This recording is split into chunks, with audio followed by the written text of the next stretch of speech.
प्यारे विद्यार्थियों, अभिषेक दुबे की पाठशाला में आपका स्वागत है। हम क्लास 8 की history how, when and where को पढ़ रहे थे। ऑलरेडी 2 पार्ट हम कंप्लीट कर चुके हैं। ये तीसरा और अंतिम पार्ट है। दोनों पार्ट जिन विद्यार्थियों ने नहीं देखा है देख लीजिए। ये अंतिम पार्ट है। इसमें हम डिस्कस करेंगे एडमिनिस्ट्रेशन प्रोड्यूसेस रिकॉर्ड्स, कैसे ब्रिटिश के प्रशासन ने रिकॉर्ड्स को बनाना शुरू किया, सर्वे कैसे इंपॉर्टेंट हो गए और कौन उनके रिकॉर्ड क्या क्या जानकारी हमें देते हैं और कौन कौन सी जानकारी हमें नहीं देते हैं। ठीक है ना। तो आइए चैप्टर को आगे बढ़ाते हैं। हाउ डू वी नो, मतलब कि हम कैसे जान पाए कि ब्रिटिश रूल में, कॉलोनियल रूल में क्या क्या हुआ, क्या क्या बातें हुई, कब कब कौन कौन आया। तो इसके लिए क्या था कि historians used various sources in writing about the modern history of India. उन्होंने बहुत सारे सोर्स का यूज किया।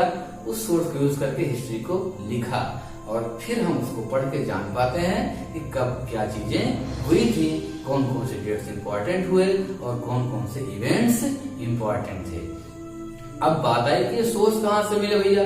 तो ये सोर्स मिले जो रिकॉर्ड्स थे। और कौन से रिकॉर्ड, जिसको ब्रिटिश एडमिनिस्ट्रेशन बनाती थी, प्रिजर्व करती थी और रखती थी।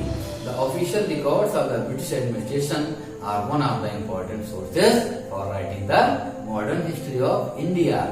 एवरी इंस्ट्रक्शन, जितना निर्देश दिया जाता था, जो भी प्लान्स होते थे, पॉलिसी जो आती थी, जो बड़े डिसीजन लिए जाते थे ब्रिटिश रूल में, जितने एग्रीमेंट होते थे नवाबों के साथ, राजाओं के साथ, जो भी इन्वेस्टिगेशंस होती थी, सब कुछ ब्रिटिश का मानना था कि ये बहुत इंपॉर्टेंट होते हैं और इनको रिकॉर्ड में लिख करके रखना चाहिए।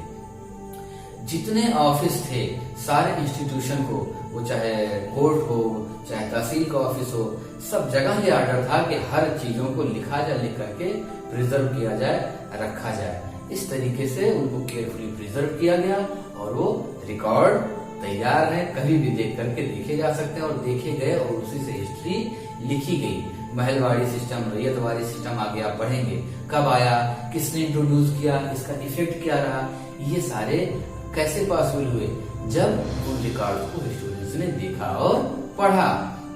अब ये लिखते कौन थे? हिंदी में कहते हैं खुशनवीस, इंग्लिश में कैलीग्राफिस्ट। ये 1 मार्क्स के लिए इंपॉर्टेंट है। Who specialized in the art of beautiful writing. जो लोग खूबसूरत लिखने में माहिर होते थे, उनका काम था, उनको ड्यूटी थी कि आप ये सारी चीजें लिखिए।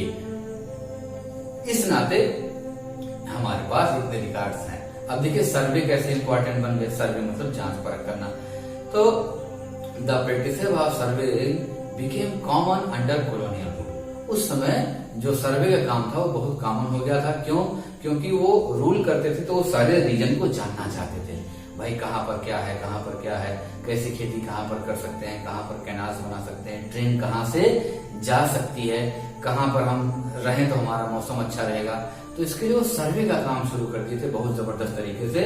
तो अर्ली 19वीं सेंचुरी में ही पूरे इंडिया की मैपिंग का काम शुरू होने लगा। जगह जगह की मैपिंग का नाम, जमीनों का काम, और इस तरीके से एक रिकॉर्ड उपलब्ध हो पाया। साथ ही आदमियों की जनगणना अभी हमारी होती है, सेंसस, वो भी हर 10 साल पे शुरू हुई। मैं आपको बता दूं, आपके वैसे कोर्स में है, ये चैप्टर में आएगा। 1872 से आपकी जनगणना शुरू होती है, लेकिन वो लॉर्ड मेयो कराए थे। फिर वो कंटिन्यू उतने अच्छे तरीके से नहीं हुई। बाद में 1881 से कंटिन्यू आपकी हर 10 साल पे सेंसस जनगणना होती रहती है। अब उन लोगों ने बोटेनिकल मतलब पेड़ पौधों पर भी सर्वे कराया, जूलॉजिकल जीव जंतुओं पर भी सर्वे, आर्कियोलॉजिकल जो आप देखते हैं इंडस सिविलाइजेशन वगैरह जो मिली है, ये कहीं ना कहीं कनिंघम, जॉन मार्शल जैसे लोगों का योगदान है जिन्होंने यहाँ के आर्कियोलॉजी की चीजों को देखा। जेम्स प्रिंसेप ना होते तो आज हम अशोक के बारे में जो पिलर्स पे लिखे उसको शायद हम पढ़ नहीं पाते।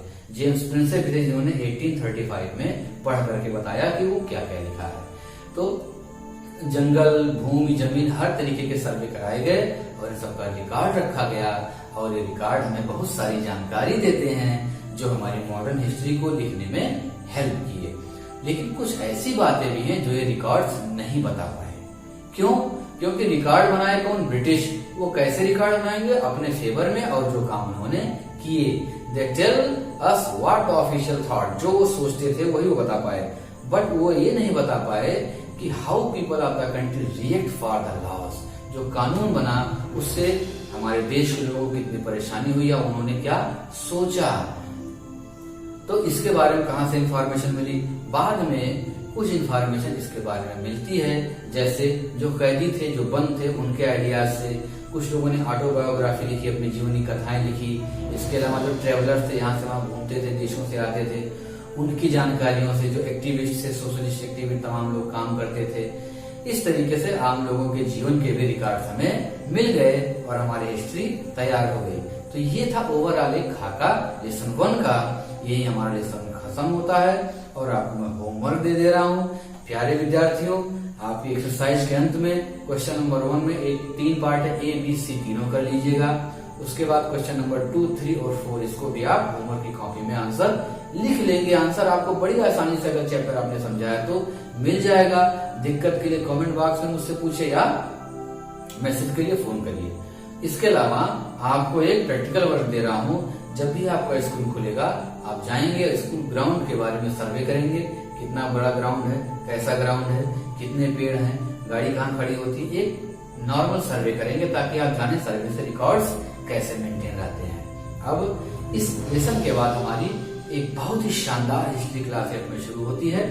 पहला लेसन जो आपको मिलेगा वो है ट्रेड टू टेरिटरी।